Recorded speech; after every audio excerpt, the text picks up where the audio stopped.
Well, hello and welcome to Good Business Pays TV, the podcast where you can find out everything that you need to know about late and slow payment to small businesses.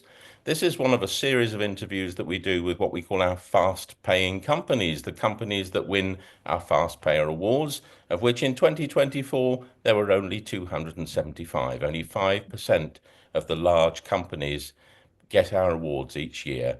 So today I'm delighted to welcome Karan Shukla to our podcast, who is the financial controller of ITC Infotech, amongst other things, where he's a finance director in other companies as well. So welcome to you, Karan, and I wonder if you could start by telling us a bit about your role and your company and what kind of services it offers.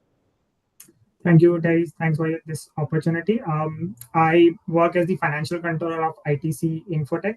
ITC Infotech is an IT services business of the larger ITC Limited, which is a conglomerate based in India. It's a $10 billion organization which is into consumer packaged goods, hotels, paper boats, agri exports, and IT services being one of them. So the headquarter of ITC Infotech is based in Bangalore, and it has got subsidiaries and branches all over the globe. The biggest ones being in the US, and this one here in the UK. And we provide services, IT services to large clients based in UK, Ireland, continental Europe. So you're in this sort of interesting position where, on the one hand, you've got very large, extremely large clients on one hand, and then I'm guessing a supply chain network which will include bigger companies, but all the way down to contractors as well. Is that the picture? That's right. Yeah, absolutely. So we have got large banks, manufacturing organizations, logistics companies. Some most of them are Fortune 500. Some of them really big ones. And traditionally, the vendors whom we support are smaller, though there are larger vendors like for travel partners. We have got a larger vendor base.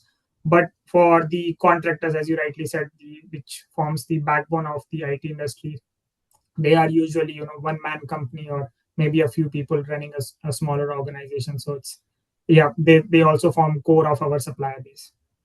Right. So I should imagine if we start with just the question around payment culture and late payment or slow payment, you as an organization probably have a little bit of experience of that. Would I be right in assuming that? Yes. Yeah, so because as you know, the larger companies have got upper hand when it comes to negotiating the payment terms, and there is a fierce competition within IT industry to get that kind of business. And the supplier management or the vendor management side of the larger organization to kind of use it to their advantage, and um, push for a higher credit term, which can range from 60 days, 90 days, and nowadays even 120 to 150 days as well. So it puts a lot of pressure on organizations to manage their own working capital in order to make sure that we are servicing the suppliers, we are making payments of payroll on time. At the same time, we are providing the service, and it takes a bit of time also to invoice and collect that money. They are also, there is a bit of time lag which goes on. So there is a significant amount of investment which goes into receivables. And at the same point in time, we want to make sure that the suppliers whom we work with, who which form part of our delivery to the customer, they are happy, content, satisfied, and they continue to provide the excellent service which they do. So how do you actually, with 150-day terms or 100, so I'm working that out in my head as you have to pay, you get paid 6 months' time for the work that you've done, and that's even if the invoice is paid on time to the contract terms, it may be longer. How do you manage that kind of situation? So the working capital efficiency, the way you monitor your working capital, the way you invoice to the client becomes supremely important. It is very important that the moment we finish the work, we start the process of invoice going, because you provide a service over a period of time, say a month's time. Towards the end of the month, you seek confirmation from the client that they're happy with the service. You raise the invoice, the timesheet gets approved, and the invoice goes. And then the process starts for chasing that. So that's the one side of expecting the money to come in, and the the advantage with the larger when customers is that most of them will have a vendor portal where we can go and exactly see when the money is going to come in. So to that extent, there is a visibility of when the money is going to come in. Now comes the other aspect of managing your supplier. So most of the third party contractors, because they are smaller companies or they are working via an umbrella company where the payment terms are typically 30 days, and it becomes important that we make payment to them, not only that they are happy and they continue working with us. There are chances of, if we don't make payment, it can get escalated, may our client may also get to know. So it's very important that they are happy, content and satisfied, that the moment they raise invoice, we get our wheels in motion to make sure that by end of the month the money is in their bank account. Mm. So working capital management extremely important, and we cannot get our eye off the ball at any time. Mm. And you've got to rely on motivated contractors and people to do a good job for your client. So making sure that they get paid on time and that they're happy, that must be an important element of that whole chain. Absolutely. So, there are periods when we have to stop the payment because, as I said, we are not a very large company. So we have got a smaller AP team, which sometimes doubles up and, helps me in preparation of monthly closing or quarterly financial reporting. So we have got a certain rhythm towards our work, a certain SLA targets that we have to make payment. And if there is a period where we anticipate that for 10 days or 8 days there will not be any payment, and there are certain payments which are becoming due, we make sure that we make payment before time rather than after, because we understand when we make payment to them on time, we are paying somebody's mortgage off, because somebody's children are being paid off, because it's a smaller company. It's they are the ones who are providing service to us, and if we don't make payment to them on time, that person may need to take on an overdraft and pay off his risk liability. So it's very important for us that they are happy, and if we make payment on time, they continue to work with us, and we are in a good position to bargain a decent price for ourselves as well. When you look at your bigger clients, you obviously understand the pressures that they're under in terms of creating 120-day, 150-day contract terms, and they treat you as a business. Uh, Let me just say, a faceless business in the sense, not that you're not humans, but you know what I mean. It's a business. But when Right. you look in the other direction and you look towards your contractors, you see humans with mortgages to pay and what have you. Has that always been a part of the company culture? Where does that come from, that approach?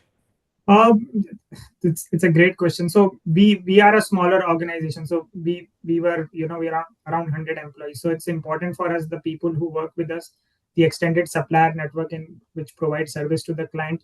They feel that they are also part of a larger organization, and they remain as committed as we are to servicing our clients. And in an IT industry where skills are always in demand, it is important to have a good contractor working for you who's committed to the job and who stays with you, because somebody leaving will impact our business in a quite adverse way. We will again need to recruit someone, train them, and then bring to the client. It takes a bit of time. We will lose business as well.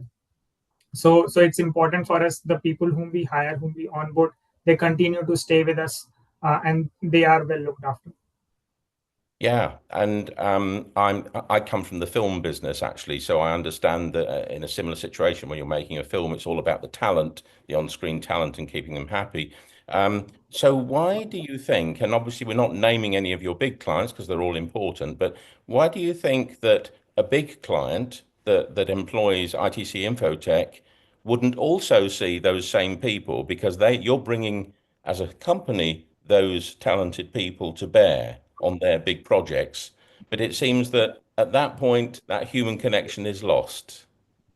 It's an interesting thing. So the larger you become, the more powerful you get on the negotiating table, and you have there are more people who would want to work with you. So that I think plays its part. The vendor management team obviously have certain targets, not only from the point of view of negotiating the payment terms. They also have targets in terms of, if we give you so much of business, we expect you to give us this kind of volume discount to us.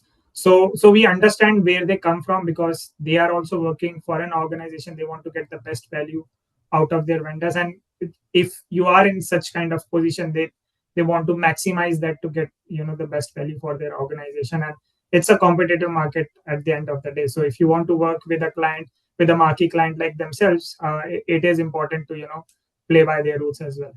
Yeah, yeah. It's the nature of negotiation, and you're in a very interesting position because the negotiation with the big client is all about, are we competitive? Can we do it at the right price, deliver the goods to the right quality, etc. And then you have a separate value proposition to contractors, which is we'll train you, we'll look after you, we'll treat you well, pay you on time, etc. It's a very interesting set of things you have to juggle, and I should imagine not that easy. How do you inculcate that culture in the company? I can see that you live and breathe it, and probably your other leaders do, but how do you make sure that happens across the business? So it's important to have that kind of environment set up, so that people are sensitized that making payment on time is everyone's responsibility and not just finance's responsibility. I think that's the first place to start off with. So it's we we have certain SLAs, and there are process guidelines which are set up, but I make sure that the information is not, you know, remains parochial within the finance team. It kind of gets spread to the signatories, to the people who approve the invoices. When a PO goes to them or an invoice goes to them, they are prompt in responding. And we develop systems on our own that, if something lands on someone's workflow, if there is no response for 2 days, there's a system to follow up, and we chase it up, so that we and the moment the invoice lands up, we know we are targeting a certain payment date. So we backwork and we ensure that, okay, by so and so date we need to have approval, so that it gets included in a payment run, and then we execute the payment so that the money is there in the account by, say, 28th, 25th, 27th day. So there's always a cushion of 1 or 2 days, because if a signatory is out, the payment doesn't get approved by the cutoff time. It should be there, but we make sure the planning is always, keeping in those contingencies, and people are sensitized towards approving things on time, so that people get paid on time. And are you then responsible, not responsible, are you relying on other companies, like, for example, umbrella companies, to pay the individuals on time when you paid them, or do you pay them directly? So we make payment to the umbrella. So some of the contractors are obviously through umbrella companies. So we make payment to umbrella companies. But most of those companies have got a contingency, built in, that once the business pays us, only then we can pay you. So we understand that unless we make the payment, the contractor is never going to get paid, because they are, relatively smaller organizations. So for them to manage a cash flow is challenging. So it is our job to make sure that by end of the month, by 25th or 27th, it lands into the umbrella company's account, and then by first or second, they are in a position to make the payment to the contractor. And in some cases, we are working directly with contractors as well. So there again, the payment has to go on time before the end of the month. Well, I must say that given the tricky position that you're in, sitting in between large and very small, you've done very well to win our Fast Payer Award. So first of all, congratulations on that, Thank because you. there aren't actually many companies of your type that win this award. I should say that. If I look through, I know all of them. I know all of the companies. I know what sector they're in. And I know it's much harder in the kind of business where you've got big clients and very small supply chain clients. That it's a difficult one to juggle. So congratulations on that. Do you have any tips for other organizations that, not necessarily directly in the IT space, but in that middle space? Do you have any tips for them on, if they want to get to fast payment, if they want to move to where you are, what are the 2 or 3 tips you might have for them for getting there? What are the things they should do? Um, I, I don't proclaim to be an expert, but I'll try to include couple of points which I think has helped us in becoming worthy of this award. I think the first thing would be to have a streamlined process. It's important that that process kicks in from the time you onboard a vendor till the time the payment goes through. So, say you are onboarding a vendor, you have a certain criteria that the credentials come in, you check, and those things are fed into the system. And immediately after that, you have got a process of invoice coming in, being recorded, and being sent to the approver. Then the approver gets chased up. We have broken that longer workflow into smaller chunks, and we have assigned certain SLAs or targets for it. And then if those targets are not met, we start chasing that up so that we meet that smaller chunk within the workflow, and then gets kind of adjusted in the coming one, so that an entire 20-25 days cycle is broken into, say, four cycles of 5 days, so that we are in a position to meet that. Because if you look at the longer cycle, it kind of gets lost. So if you break a larger chunk into 3-4 smaller buckets, makes things easier. uh, and having SLAs, targets to it, and then monitoring those targets rigorously. I think that really helps. The second thing, the world is moving towards automation, and AI. So I think that has helped us. We are an IT company, but we have been, kind of a, a bit of a early starter in there. We have introduced RPA based automation both from AR and AP side, and that has kind of, we are reaping dividends of that now. So the smaller team, which when it works, a lot of people are doing different things, and AP is amongst one of them. So the idea is to reduce the workload on them so they can focus more and they can take on more work. So if something like a bank reconciliation statement can be automated, the moment you see download a bank statement, you download a report, and the report kind of matches and creates the BRS for you, things become easier. You get so much of extra headspace to focus on doing something more. So I would say automation is another thing. And I mean, apart from having compliance related checks and controls, it is also important to have a good vendor relationship. I think that is key, to also educate the vendor who's being onboarded, who's joining you, to inform that these will be the processes. If you submit the invoice by this and this time in so and so format, we will make sure that you get paid on time. So having good vendor relationship, knowing them, being in touch with them, updating them on the payment also plays a very key role in keeping them motivated, and they also feel they are part of a larger organization and not just a contract. Mm.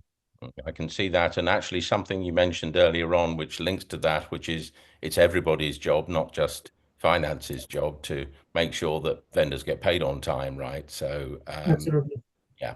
Well, I must say that if I was an IT contractor, which of course I'm not, I think ITC Infotech would be a terrific place to work because you're looking after them, which is a great thing to do and doing good work.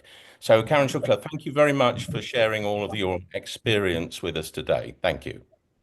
Thank you, Derek. Thanks for the opportunity. Appreciate it. Thank you.